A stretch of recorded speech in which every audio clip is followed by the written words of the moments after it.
Bonsoir.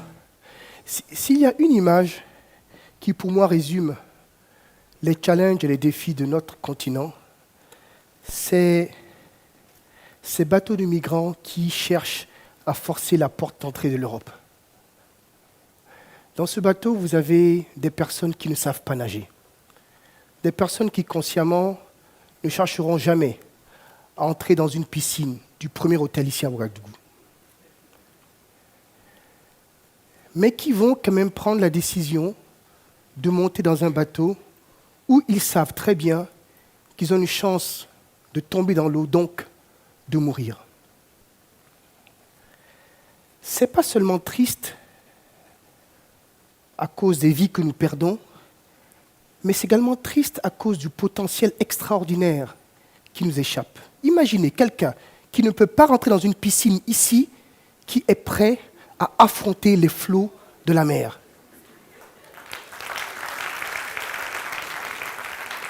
Ça vous dit combien ces personnes ont un vrai potentiel. Malheureusement, il n'est pas canalisé là où il devrait partir. Ces bateaux qui cherchent à forcer la porte de l'Europe et qui nous envoient des images dégradantes pour nous, Africains, l'exploitation de ces images est insupportable, représente également la face extérieure, la manifestation extérieure de maux réels dont nous souffrons sur ce continent. La question m'est posée souvent de savoir, Gilles, qu'est-ce que tu penses que sont les priorités de l'Afrique ? Moi, je dirais qu'il n'y a que 3 priorités pour nous. La première, c'est l'éducation. La deuxième, c'est l'éducation. Et la troisième, c'est encore l'éducation.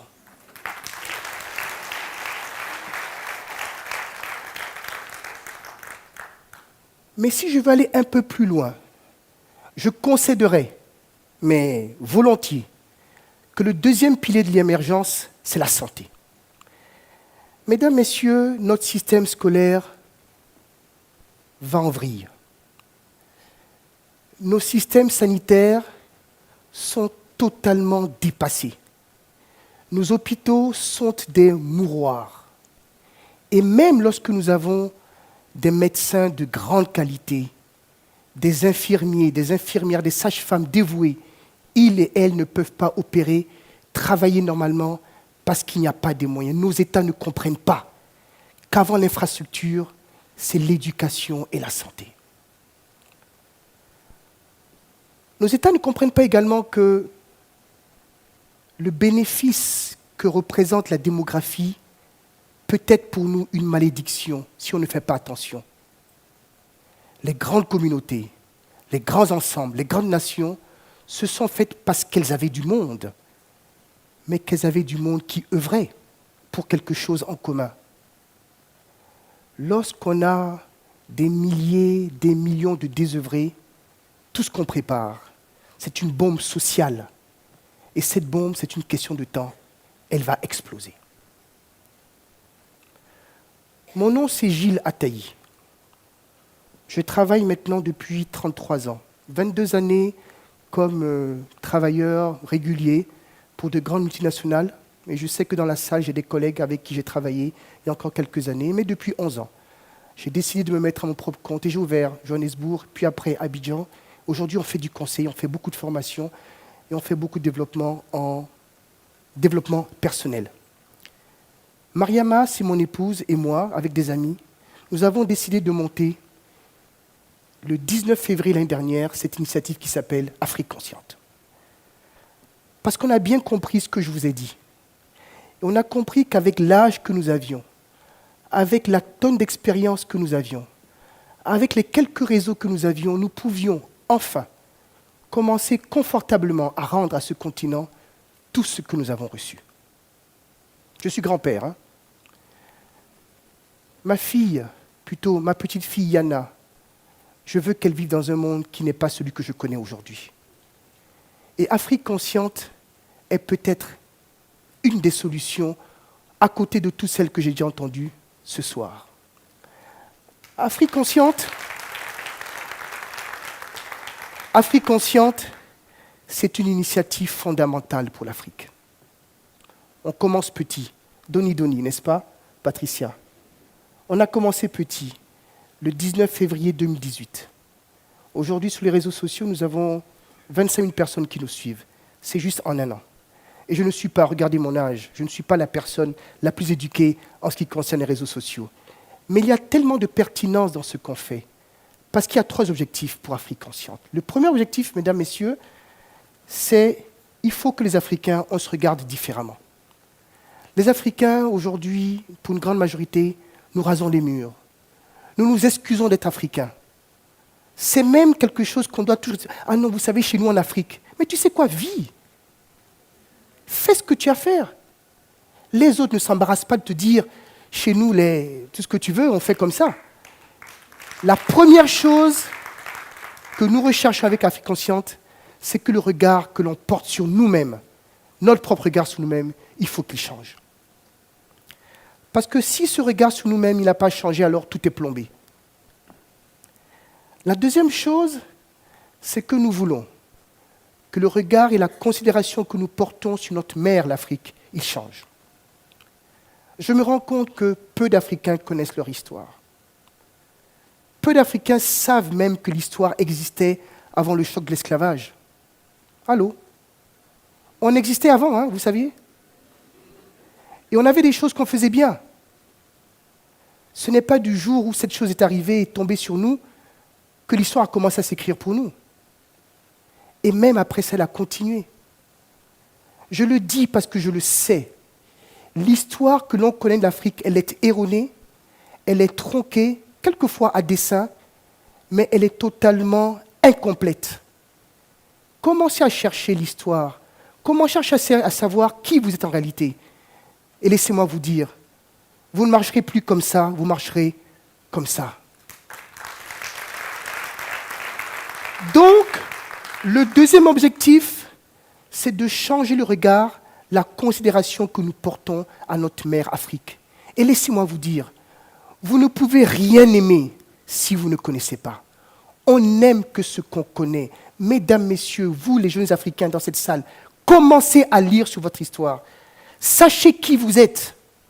Ne vous contentez pas simplement de regarder ce que l'histoire géo vous dit en classe. Ce n'est pas complet.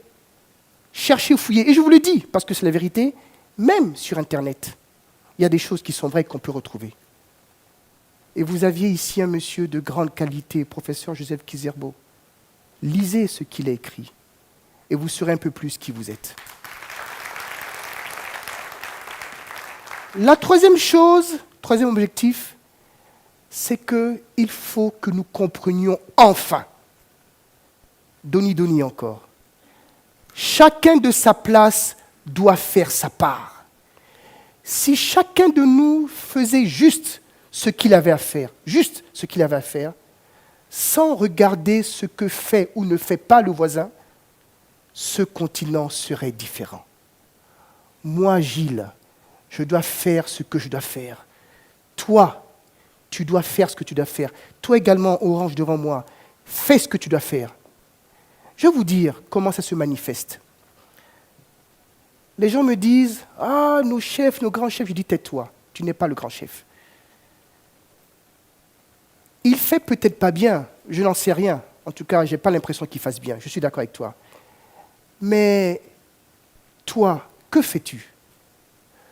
Au lieu que de juste te plaindre, de gémir, de critiquer en bord de route, sur quoi t'es-tu engagé?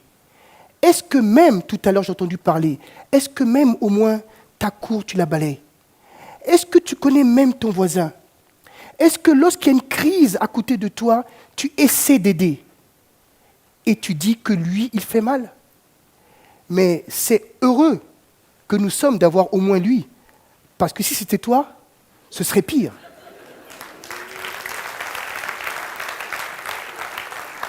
Donc, le troisième objectif, mesdames, messieurs, d'Afrique Consciente, c'est de dire il faut que chacun de sa place fasse sa part. Et ce troisième objectif d'Afrique Consciente me permet de dire la chose suivante. Nous, ce que nous voulons, c'est que chacun d'entre nous devienne un acteur conscient du développement. Que les instituteurs fassent bien leur travail. Que les avocats fassent bien leur travail. Mais il y a mieux. Nous sommes tous issus d'un père et d'une mère. Comme fils et comme filles, rendons les devoirs normaux à nos parents. Comme frères et comme sœurs, faisons pour nos frères et sœurs ce que nous devons. Comme pères que nous deviendrons un jour pour certains d'entre vous, faisons pour nos enfants ce que nous devons faire. Et comme citoyens du monde, rendons aux autres ce que nous voudrions qu'ils fassent pour nous. Ce serait déjà pas mal. Si chacun de nous faisait juste ça, et en ajoutant, avec ce qu'il a comme capacité intellectuelle, réseau, professionnel, cette Afrique pourrait être différente. Afrique consciente est devenue une belle aventure humaine. Depuis que nous avons commencé le 19 février 2018, il y a donc 1 an et demi, nous recevons des appels, nous recevons des emails. Ça m'arrive de croiser dans plusieurs capitales africaines des gens que je ne connais pas, mais qui m'interpellent. C'est bien vous, Gilles Attaï d'Afrique Consciente? Ah, je vous suis, blablabla, blablabla. Eh bien, toutes ces choses, elles se passent parce que malgré nos différences, il y a 2 choses que nous avons en commun tous dans cette salle. La première chose, c'est que nous comprenons que c'est légitime que nous aussi, nous ayons envie d'être heureux. Il n'y a pas de mal, parmi vous mes enfants, à rêver et à vouloir quelque chose de bien pour soi. N'ayez pas peur de vouloir quelque chose de bien. Et quelquefois, sachez l'exprimer. Personne ne vous interdit de penser ce que vous pensez. Il faut quelquefois trouver la bonne forme, mais il faut l'exprimer. Ce que nous avons en commun ici, c'est que oui, c'est légitime pour nous, Africains, aussi, un jour, qu'on soit heureux. Moi, je veux que mes enfants soient heureux. Je veux que ma petite fille et ceux qui vont venir soient heureux. C'est important. Et vous avez le droit de vouloir ce qui est légitime pour tous les peuples et toutes les grandes communautés. C'est la paix, le bonheur, une communauté dans laquelle partage, discernement existe et où nous avons le droit, c'est légitime, de vouloir qu'un jour, nous aussi, aspirant au bonheur et à la paix, nous puissions vivre heureux. Première chose. La deuxième chose, c'est que nous avons bien compris, et je sais que vous le comprenez, même si vous ne le manifestez pas toujours, les grandes communautés, les grandes nations, les grands ensembles se sont construits parce qu'ils savaient qui ils étaient, ces grands ensembles. Vous ne pouvez pas vouloir attaquer la modernité sans même savoir qui vous êtes. Je pense, sérieusement, que l'Afrique peut trouver un modèle de développement qui lui soit authentique. Pourquoi je dis ça? Réfléchissons 2 secondes. Il y a des modèles de développement qui ne nous sont même pas proposés, qui nous sont imposés. Regardez bien ce que je fais. La route, elle est là. Marche. Va, va. Va. Tu comprends que tu n'as pas le bonheur devant. Oui ou non? Allô? Oui ou non? Mais bien sûr que non. Pourquoi ne pourrions pas par nous-mêmes réfléchir un jour et penser quel serait un mode de développement authentique qui puisse nous permettre d'aller de l'avant? N'allons pas loin. Regardons juste les communautés asiatiques. Elles sont fières de qui elles sont. Mais je ne connais pas des communautés plus que l'Afrique qui soient promptes à acheter, à adorer, à aimer ce qui vient de l'extérieur sans même chercher à savoir d'où elles viennent. Si nous ne valorisons pas ce qui fait notre identité, ce n'est juste pas possible de penser sérieusement au développement. Et je vous le dis, je prends responsabilité pour ce que je dis. Ne croyez pas que quelqu'un va vous empêcher de le faire. C'est parce que vous ne le faites pas que ça n'arrive pas. Il faut que nous construisions ensemble cette masse critique de personnes fières d'être ce qu'elles sont. Revenons à ce qu'est la véritable solidarité. Revenons à ce qu'est véritablement le respect. Revenons à ce qu'est la dignité. Arrêtons de nous comporter en larbins. Soyons fiers de ce que nous sommes. Envoyons des messages par nos paroles, par nos silences, par nos actes, par nos abstinences, c'est-à-dire en ne faisant pas, qui envoient le message that I am a man, je suis un homme, et je marche droit. Je n'ai peut-être pas la technique, but still, I'm a man. On comprend, non? Still, I'm a man. Yes. Effectivement. Et c'est profondément important. L'Afrique, c'est notre affaire. L'Afrique, c'est notre affaire.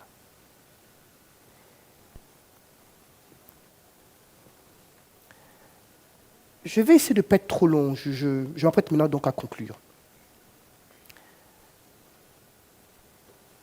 Toutes ces longues années que j'ai passées à travailler me préparent pour ce que je fais maintenant. Alors, mesdames, messieurs, tout le monde n'a pas le même âge dans cette salle. À mon âge, en principe, et ce que je souhaite à tout le monde qui a mon âge, on a fini avec sa carrière intensive. On a fini de travailler sur des choses pour créer sa carrière, pour gagner de l'argent. En principe, à mon âge, si jamais c'est bien planifié, on est au moment où on doit commencer à faire ce qu'on aime, uniquement ce qu'on aime, mais qui puisse également nous rapporter. D'accord? Ah ben oui. Ah ben oui. Je nourris... Mariam n'est pas là, mais bon... on s'arrête. Ah non, parce qu'en plus, les images vont voyager, elle va voir ce que je veux dire. Non mais, chérie, je t'aime, c'est pas ça le problème. C'est pas ça le problème. Mais à mon âge, il faut commencer ce qu'on appelle la seconde mi-temps. La seconde mi-temps, c'est là où tu vis véritablement tout ce que tes premières années t'ont préparé à faire. Mais je crois que, même quand on est jeune, il faut préparer cette seconde mi-temps. Pour tous les jeunes ici dans cette salle, trouvez déjà une cause d'engagement. Ce pays et ce continent vous donneront suffisamment de choses à rechercher, des choses pour lesquelles il va falloir que vous donniez un peu de votre initiative personnelle. Et laissez-moi vous dire, plus vous donnez et plus vous recevez. Ce n'est pas quelque chose que je dis parce qu'on me l'a appris, mais c'est quelque chose que je dis parce que je le reçois. J'expérimente tous les jours que de faire un peu plus, d'aller dans des chantiers, dans les sentiers qui ne sont pas débroussaillés pour moi, nous apporte toujours beaucoup plus de satisfaction que ce que nous faisons toujours en pleine sécurité. Je conclus. L'Afrique, c'est un beau continent. L'Afrique peut apporter au monde beaucoup aujourd'hui. Dans ma manière de parler, je n'exclus aucune communauté. Aucune. J'aime toute la race humaine. J'ai peut-être au départ une petite préférence pour ceux que je connais le mieux. Mais c'est ensemble qu'on peut travailler à un monde nouveau. Cette initiative Propulse est une initiative extraordinaire. Et je rêve qu'il y ait comme ça plus d'initiatives sur cette terre d'Afrique. Il est important qu'on trouve le moyen d'échanger, de parler, de se motiver, de s'inspirer. L'Afrique, c'est... Je recommence. L'Afrique, ensemble, écrivons l'histoire. Je vous remercie. L'Afrique, c'est notre affaire. Ensemble, écrivons l'histoire. Est-ce qu'on peut accompagner les pas de M. Gilles Attaï par vos plus belles ovations?